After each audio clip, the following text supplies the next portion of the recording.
now in its 7th year and shows little sign of ending soon, despite the horrific humanitarian toll. Within the war between the Houthi rebels backed by Iran and the internationally recognized government of Yemen are other battles that threaten to split the country in two. For her final report inside Yemen, special correspondent Jane Ferguson looks at the war to divide this land. The port city of Aden in the south of Yemen has been hammered by the country's 6-year war. It bears the scars in many places. In 2014, after Iran-backed Houthi rebels seized control of the capital Sana'a, they swept south to Aden. People mobilized, armed themselves, and, supported by a Saudi-led coalition, pushed the rebels back north. For many political leaders here, this war has opened both an old wound and an opportunity. The push for independence from the north of Yemen and breaking the country into two parts. We fought hard and liberated all our cities in 5 months. In the beginning, this was a civil society revolution, but the southern people back then created a military power. Dr. Nasser Al-Khobaji is a senior leader in the Southern Transitional Council, or STC, the main political and armed force in southern Yemen, calling for independence. This power could now fight for years. So the choice now will be either to choose a long war or the peaceful solution, which is dividing Yemen into two countries. The STC's leaders and military largely rules the south of the country in areas around the city of Aden. When we say we want to get our country back, we're saying we want to go back to the old borders. When the British were in the south and the Turks were in the north, the British drew the border. Yemen hasn't been a unified country for long, only since 1990. From the middle of the 19th century, the south was ruled by colonial Britain and local emirs, while the north was a part of the Ottoman Empire. When both the British and Ottoman empires receded after the First World War, local separate authorities ran the two territories as different countries. From 1990 to 1994, Southerners fought and lost a civil war with the North, trying to regain their independence. These days, in downtown Aden, it's not hard to find people filled with nostalgia for a former period in this city, not only before the current war, but before unity. There is no comparison. Aden was the mother of the world. Aden was the most beautiful city in the Arabian Peninsula. Now it is ruined. It is possible that after the war we may get independence. It's the solution for us Southerners. If we stick with unity, we will have the same problems. As efforts to end the war in Yemen step up, it's not clear what a post-war Yemen would look like, or whether it could even exist as a unified state. The war offered armed groups an opportunity to rule areas they themselves either came from or took. Now, bringing those regions all under one government is a serious challenge. There are sort of enclaves of governance in Yemen, and different ones. So there's some that are controlled by the Houthis, some by the government, some by other forces.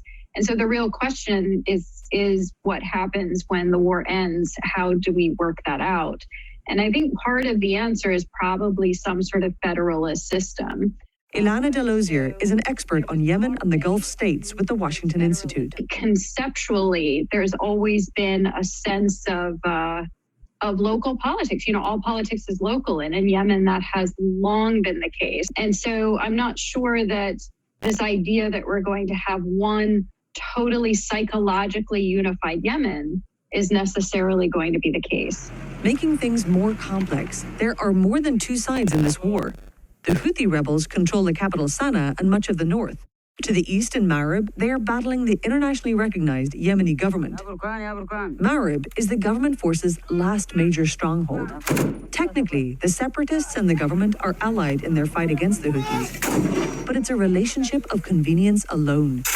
Muddying things further is the fact that both sides are backed by separate regional partners. The Saudis back the Yemeni government forces in Marib, and the United Arab Emirates supports the separatists in the south. Just as Iran is allied with the Houthis, in Yemen, regional players each back a side. Of course, we have a great relationship with the Emiratis. I think they helped build the military power in the south because they were partners in the war against Houthis, and this gave us a relationship with them now and in the future. If the Yemeni government loses Marib to the Houthis, it would weaken them severely in any upcoming peace talks. It could also help the Southerners in their push for independence. In an interview with the NewsHour, senior Houthi leader Mohammed Ali al-Houthi dodged the question of whether a Houthi takeover of Marib would hasten a split of Yemen between north and south. From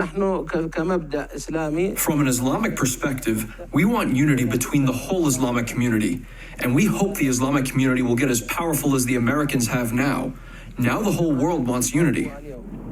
Driving between territories controlled by different forces and groups is like driving between different Yemens, each less a part of a whole as the years tick by in this war. The country's fragmentation is coming to feel permanent as each group entrenches. In the capital Sana'a, where the Houthis enforce tight control, few people want to speak openly about politics. Many have been jailed here for opposition to the group, and we were watched very closely as we worked. Most Yemenis are trying to keep their heads down and survive not only this war, but also the politics surrounding potential peace. Yet, hospitality endures. This man, Mr. Al-Arabi, owns a large nut shop in the old city of the capital. Between us Yemenis, we are brothers. We are one Yemen, north, south, all are Yemenis. Saudis and Emiratis, they don't want Yemen to be one country united. But as Yemenis, whether it's the north or the south, we are the same. We have the same blood. Food is brought out, bread is broken with us, and little more of politics is discussed. Everyone here agrees on one thing. They all want the war to end. We didn't attack anyone. We have hope.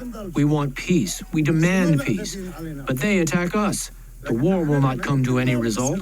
It is just destroying everything. Back in Aden, well to the south on the water, a similar sentiment endures.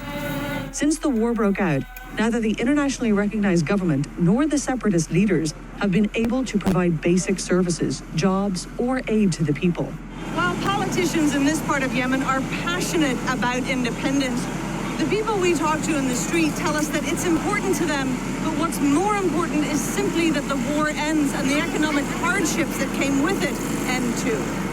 There is a growing bitterness here and a sense that regional partners are pursuing their own interests, while Yemenis struggle to live through the humanitarian crisis this war has brought.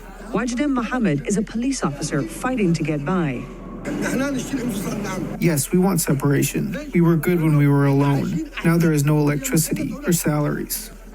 A retired engineer, Ali Ghazem doesn't believe the war will end anytime soon.